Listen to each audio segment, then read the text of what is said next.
بسم اللہ الرحمن الرحیم۔ السلام علیکم دوستو، آپ دیکھ رہے ہیں علم گھر اور آج کی ہماری ویڈیو کا موضوع ہے جن سانپ کی شکل میں آیا۔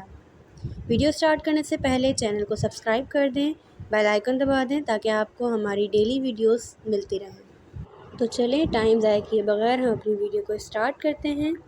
خطیب حضرت جابر بن عبداللہ علیہ السلام سے روی ہے کہ ہم لوگ ایک سفر میں رسول اللہ صلی اللہ علیہ وآلہ وسلم کے ساتھ تھے۔ آپ ایک کھجور کے درخت کے نیچے تشریف فرما تھے کہ بالکل ہی اچانک ایک بہت بڑے کالے سانپ نے آپ کی طرف رخ کیا۔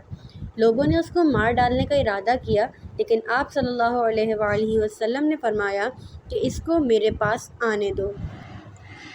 جب یہ آپ صلی اللہ علیہ وآلہ وسلم کے پاس پہنچا تو اپنا سر آپ صلی اللہ علیہ وآلہ وسلم کے کانوں کے پاس کر دیا۔ پھر آپ صلی اللہ علیہ وآلہ وسلم نے اس سانپ کے منہ کے قریب اپنا منہ کر کے چپکے کچھ ارشاد فرمایا۔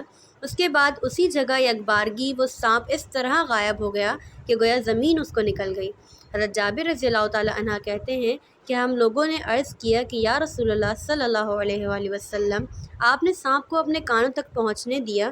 یہ منظر دیکھ کر ہم لوگ ڈر گئے کہ کہیں یہ سانپ آپ کو کاٹ نہ لے۔